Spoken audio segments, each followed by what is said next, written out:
Welcome to superior plus. आज के lecture में हम पढ़ने वाले हैं हाइजेनबर्ग अनसर्टेनिटी प्रिंसिपल। इससे पिछले लेक्चर में हमने कंप्लीट कर लिया था इलेक्ट्रॉन माइक्रोस्कोप और ये जो आपकी वेव नेचर ऑफ पार्टिकल्स है। अभी हमारा आखिरी टॉपिक है हाइजेनबर्ग अनसर्टेनिटी प्रिंसिपल। तो ये वाला लेक्चर शुरू करने से पहले आप सबसे पहले चैनल को सब्सक्राइब कर लें। उसके अलावा अगर आपको इस चैप्टर के नोट्स फ्री में चाहिए जो यहाँ पे पड़े हुए हैं स्क्रीन पे, तो अभी जो स्क्रीन पे जो नंबर है आप उधर हमें मैसेज कर लें, या फिर इस वीडियो की डिस्क्रिप्शन में एक व्हाट्सएप ग्रुप की लिंक पड़ी हुई है, आप उसको है ना प्रेस करके एक व्हाट्सएप ग्रुप में आ जाए, जहाँ पे आपको ये सारे notes, past papers, guess paper, सिर्फ फिजिक्स के सारे चैप्टर्स के नहीं, chemistry, bio, MCAT, ECAT सब के आपको मिल जाएंगे। Notes, past papers, guess paper सब चीज़ें फ्री में। तो ये वाला लेक्चर शुरू करते हैं। हाइजेनबर्ग का अनसर्टेनिटी प्रिंसिपल। पहले सबसे अनसर्टेनिटी प्रिंसिपल पे आते हैं। इधर क्या है, तो ये देखें। अब जो हमारे एक भाई साहब थे, वर्नर हाइजेनबर्ग, ठीक है, 1927 में क्या होता है, वो एक प्रिंसिपल है ना बताते हैं कि जिससे हम है ना क्वांटम साइज्ड के जो ऑब्जेक्ट्स होते हैं, जैसे आपके एटॉमिक और सब एटॉमिक पार्टिकल्स हैं, उनकी प्रॉपर्टीज है ना हम उनको समझ सकें।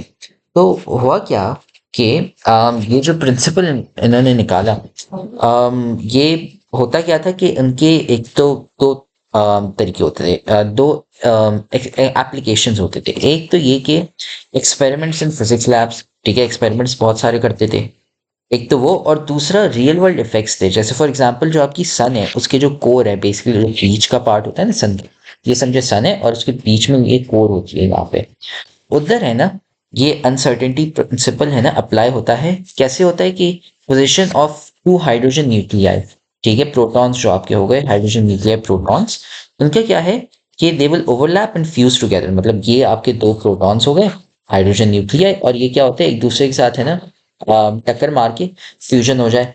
जो आपने पढ़ा हुआ है न्यूक्लियर फ्यूजन फिशन में, ठीक है। और उससे क्या होता है फिर है ना एनर्जी निकलती है और उससे है ना फिर लाइट आती है जैसे सूरज देता है, ठीक है। तो इसमें ना अनसर्टेनिटी प्रिंसिपल अप्लाई होता है, ठीक है। ये रियल वर्ल्ड इफेक्ट्स हो गए एक आपके, रियल वर्ल्ड इफेक्ट्स, और दूसरा आपके एक्सपेरिमेंट्स हो गए फिजिक्स के लैब्स के, ठीक है। अब अनसर्टेनिटी प्रिंसिपल क्या है, ठीक है, ये थोड़ी सी यहाँ पे लंबी की गई है, मैं आपको शॉर्ट में बताता हूँ क्या है। ये हमने नोट्स में यहाँ पे लिख लिया। तो हमारा हाइजेनबर्ग का अनसर्टेनिटी प्रिंसिपल ये बताता है कि it is impossible to measure simultaneously some certain pairs of properties of subatomic particles. मतलब ये जो आपके सब एटॉमिक पार्टिकल्स होते हैं, जैसे एटम्स हो गए या फिर प्रोटॉन, न्यूट्रॉन, इलेक्ट्रॉन्स, ये सारे हैं, इनकी कुछ दो प्रॉपर्टीज आप कोई सी भी ले लें, ठीक है, उनको आप एक साथ मेजर नहीं कर सकते। So for example you can measure the position and momentum with absolute uncertainty. इसका मतलब क्या है कि हमने ले लिया एक कोई लेट्स से प्रोटॉन ले लिया हमने, ठीक है, ये प्रोटॉन ले लिया हमने। अब ये है ना ट्रैवल कर रहा है, ठीक है, अब ये इस जगह से इस जगह पे ऐसे ही है ना राइट साइड पे से ही जा रहा है। हमें हमारा हाइजेनबर्ग का अनसर्टेनिटी प्रिंसिपल कहता है कि लेट्स से इसकी मोमेंटम है, ठीक है, तो P is equal to N V. अगर हमें इसका मोमेंटम पता है तो हमें ये नहीं पता कि ये किस जगह पे है, ठीक है। और अगर हम कहते हैं कि लेट्स से ये इस जगह पे, लेट्स से एक सर्टेन पॉइंट पे, तो हमें उसका मोमेंटम नहीं पता होगा। हमें एक चीज पता होगी, उसकी पोजीशन या फिर मोमेंटम, लेकिन दोनों नहीं पता होगी। लेट्स से मोमेंटम कहते हैं इसका, एक कोई नंबर ले लेते हैं 1, ठीक है, लेकिन पोजीशन हमें नहीं पता होगी। लेकिन हम उसकी पोजीशन कहते हैं, हम उसके एग्जैक्ट कोऑर्डिनेट्स देते हैं, लेकिन फिर मोमेंटम हमें है ना एग्जैक्टली नहीं पता होगा। एब्सोल्यूट अनसर्टेनिटी नहीं होगी, ठीक है, एब्सोल्यूट नहीं होगा, वो है ना एक तुक्का होगा, ठीक है। एब्सोल्यूट सर्टेनिटी, ठीक है, एब्सोल्यूट सर्टेनिटी यहाँ पे, अनसर्टेनिटी नहीं। एब्सोल्यूट सर्टेनिटी का मतलब क्या हो गया कि मतलब हम पूरे यकीन के साथ नहीं कह सकते कहाँ पे होगा। अगर हमें मोमेंटम पूरे यकीन से हम कह सकते हैं यार यही वैल्यू होगी, लेकिन अगर हम मोमेंटम यकीन के साथ नहीं कह सकते, लेकिन फिर पोजीशन हम कह सकते हैं यकीन के साथ कि ये यहाँ पे होगा, ठीक है। ये हो गया हमारा हाइजेनबर्ग का अनसर्टेनिटी प्रिंसिपल। अब होता क्या है कि इसको है ना अंग्रेजी में ये बोलेंगे, the more we know about the position of particle the less precisely we know about the momentum of particles and vice versa. Vice versa का मतलब इसको उल्टा भी कर सकते हैं, the more we know about the momentum of a particle, तो हमें फिर the less we precisely we know about the position of the particles, ठीक है। ये हो गया। फिर उसके बाद कुछ फॉर्मूला यहाँ पे आते हैं। ये फॉर्मूला कैसे है यहाँ पे पढ़ते हैं। तो सबसे पहले यहाँ पे आता है चेंज इन डेल्टा या फिर deviation, standard deviation of position delta x and standard deviation of delta P. ठीक है, इन दोनों को जब आप मल्टीप्लाई करते हैं इससे हमारा ये रिजल्ट निकलता है कि ये है ना h डिवाइडेड बाय 4 पाई से बड़ा होना चाहिए। ठीक है, एंड फिर उसके बाद हमारे पास एक न्यू वैल्यू आती है h बार। ठीक है, ये h बार मैं यहाँ पे लगाता हूँ बार।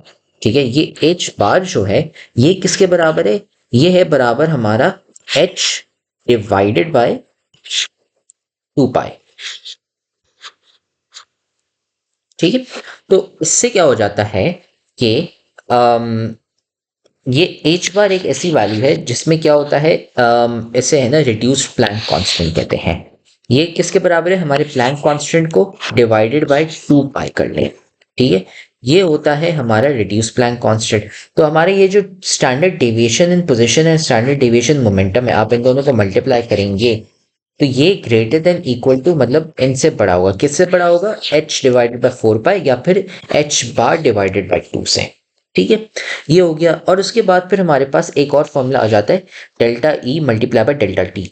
ये हो गया बेसिकली आपकी uncertainties in energy and time. ठीक है, डेविएशन या फिर जो डेल्टा हो गए। ठीक है, ये है ना किसके ग्रेटर देन होना चाहिए, h डिवाइडेड बाय 2 पाई, और h डिवाइडेड बाय 2 किसके पाई किसके बराबर होता है, h बार के बराबर। ठीक है, ये इनके बराबर है। तो अब ये है ना हमने यहाँ पे नोट्स पे लिख लिए कि delta x multiply by delta p ये greater than h divided bye 4 पाई, और h डिवाइडेड बाय 4 पाई हमें पता है h बार डिवाइडेड बाय 2 होता है। और यहाँ पे हमने एक और फॉर्मूला डाल दिया, h bar is equal to h divided by 2 pi, और ये delta e multiply by delta t is equal to h divided by 2 pi, या फिर आप इसको लिख सकते हैं डायरेक्टली एज h बार। ठीक है, हमारा रिड्यूस्ड प्लैंक कांस्टेंट। ठीक है, तो ये हमारा हो गया। अब ये आखिरी पैराग्राफ है कि आखिरी पैराग्राफ क्या कहते हैं यार, अनसर्टेनिटी प्रिंसिपल है क्वांटम की दुनिया में, बहुत सारे उसके ना एप्लीकेशंस और कॉन्सिक्वेंसेस होते हैं, मतलब बहुत सारे उसके इफेक्ट्स हैं। ठीक है, एंड ये हो गया।